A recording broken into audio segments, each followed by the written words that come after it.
What is up, guys? You already know we back at it again with another Wild Hearts video.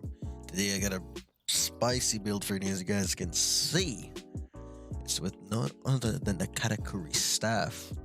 Obviously, everybody pretty sure by now has probably seen the Mountain Felling Giant Blade build, which is mine is just a variant of that, just a little bit stronger. So I'd probably say it's like the strongest you can get this weapon. Obviously, you already know it's with one Stroke Fury, which is pretty goddamn crazy. This perk, you guys already seen the Claw Blade vid. If you've seen that one, it is pretty good on the Claw Blade, and on this weapon, bro, it is just as good. It probably gets even better. If you guys know what One Stroke Fury does, a boost attack for a while and destroying a part of a kimono. Really good damage buff. It's pretty goddamn crazy. What we're gonna be doing is what we're gonna be tempted to be doing is we want to like soften the monster's part, right?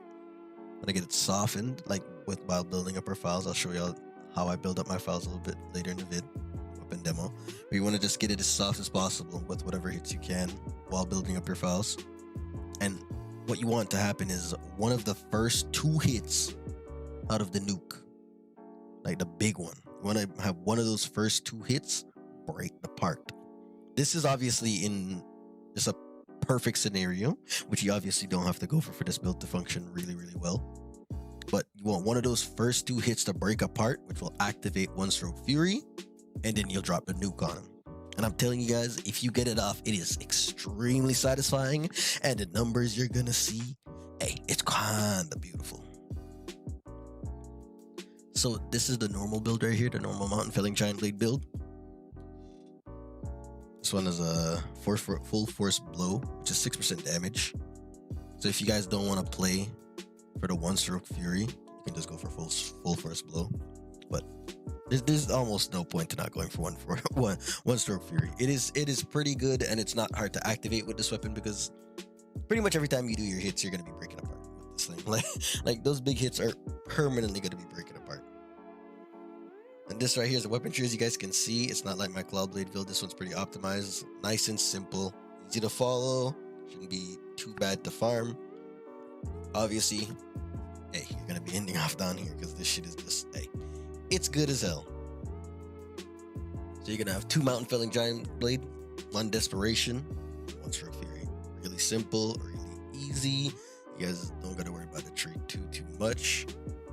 It's like all of these right here, easy to get. A little bit of farming down here, wrap around up top, right down to the bottom. Be good.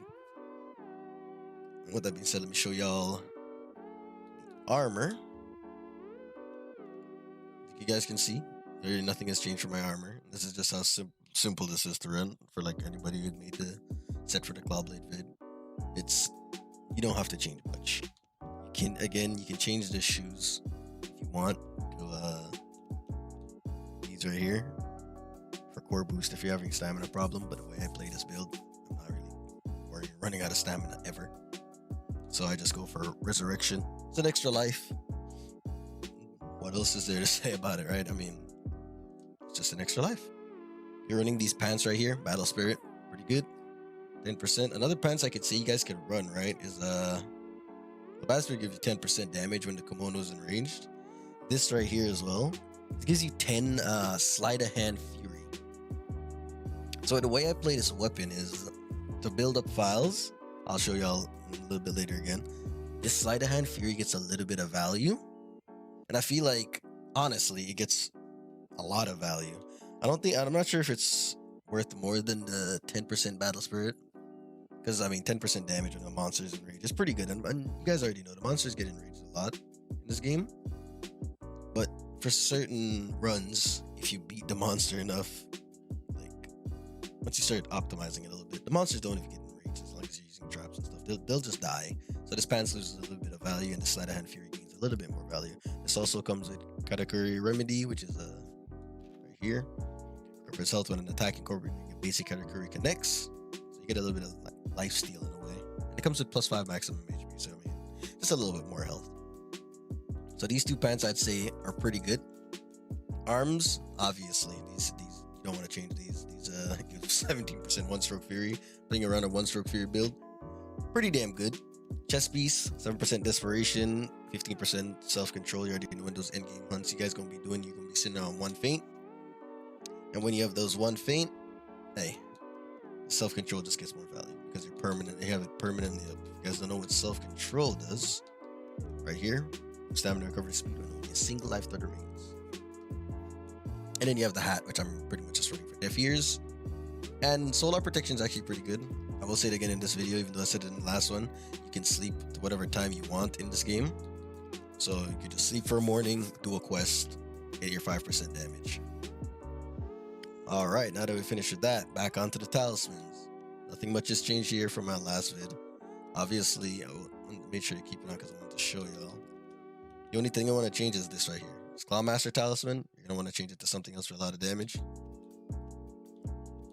So, Desperation. If you have any Desperation Talisman, 100% better. You can see I got one more since the last video. You got one extra Desperation right here. I still kept Sleep, because if you can get a wake up with this weapon after sleeping in a monster, it's pretty goddamn good. You get double damage for wake up, so you guys can see the value in it right there. And if you have any one-stroke Fury Talismans, you're going to want to drop on a one-stroke Fury Talisman. Obviously, I still don't have one, unfortunately. But even just don't want the Clawmaster, you could put on even like a Tiger's Den if you have one.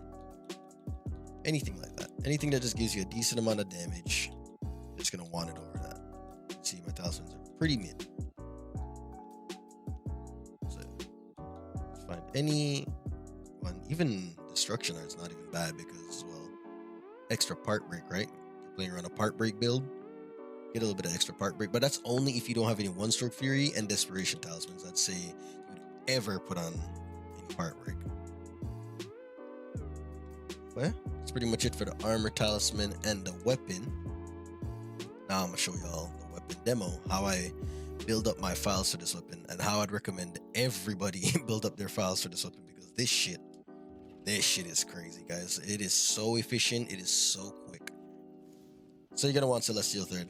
You guys already know, like probably one of the best Karakuris in the game. It is amazing.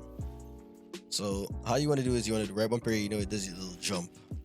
Use it. So you're gonna jump, and you can do an attack right there. And then you can transform after, and it will throw out that blade. So that blade that it throws out, as long as that connects to the monster, even if it's one tick, it will give you 2 files. Illustration, right here. 2 files right there. Ridiculous. And it does really good damage in the run as well. So you jump. 2 files. Bada bing, bada boom. Easy peasy. Now what I want to show y'all, right, is you don't want to just jump once, because when you jump once, you go way past the monster for some reason. Like when you attack, when you jump attack, you see what I mean? Like I go all the way over here, and on certain monsters, that's not really gonna cut it, right? So you jump and I attack. Look how far it brings me. It's pretty bad. You go really, really far. So what you want to recommend you guys do, right? You want to jump and then jump again, then attack. Your character will like go straight into the ground, then drop. So jump, jump, attack, and then throw it out. Show you one more time. You're gonna jump, jump, and when you attack here, you just want to turn around to the boss, flick it. Jump, jump, and attack, and turn around to the boss, flick it. And every time you do that, that is 2 files, even if one tick of that attack hits. That is 2 files. And obviously, after that, you're gonna go in 1, 2, and then the 3. And another way you can get files, right? Say if you don't have enough materials, you're not sitting at like 21 or you're running out, just drop a box, jump off it, your X attack again, and then right trigger. Transform. Easy peasy. That right there is 2 files again. So jump off the box, your X attack, right trigger. Transform it. As long as one part of that spin hits, by the way, that will also give you 2 files. So I'll show you right here. See if I can get a little bit farther away. You just gotta get in, get at least 1 hit. And you wanna go into your attack. Easy peasy, and you get big damage. You also always wanna try and roll out of that last one after you hit it. Saves you a lot of time from the recovery because the weapon takes a little bit to recover. So how you want to play this, right? Is you want to try and target a part of the monster. It's pretty hard to show on something this small, but in the demo or in the fight I'm gonna show y'all against Golden Tempest, I killed him in like 2 minutes, 30 seconds. You're gonna want to target like one part of him with these. So I'm just gonna jump. You're gonna want to like try and get one part of him target. Keep targeting one part with these while building up files, because what this is doing is it's softening that part for you to break, right? So you just keep doing it, keep doing it, keep doing it, and try and hit the same part as much as you can. So when you go into this big attack right here, the one, you want to either break it with that or with this one right here. So one stroke fury activates, and then you get the big bang on that last one right there. So that's what you want to aim for with this one stroke fury build. Just gonna try and target the same part over and over and over as much as you can while building up files. And then usually by then, those first 2 hits will break the part, and then the last one will get buffed to shit.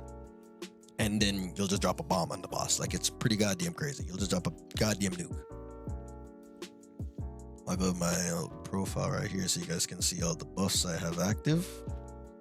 70% Mountain Felling Giant Blade. A bunch of garbage that you don't care about. Got the 7% Destruction Art. And here you go. 35% One Stroke Fury. The GOAT. The carry of the build. 35% damage after breaking apart. That shit, it's pretty damn crazy. And obviously you have your 30% Desperation from your Talisman plus armor and stuff. That's what I wanted to show you guys. And with that being said, hey, we're going to get right into the video. You guys have a good day.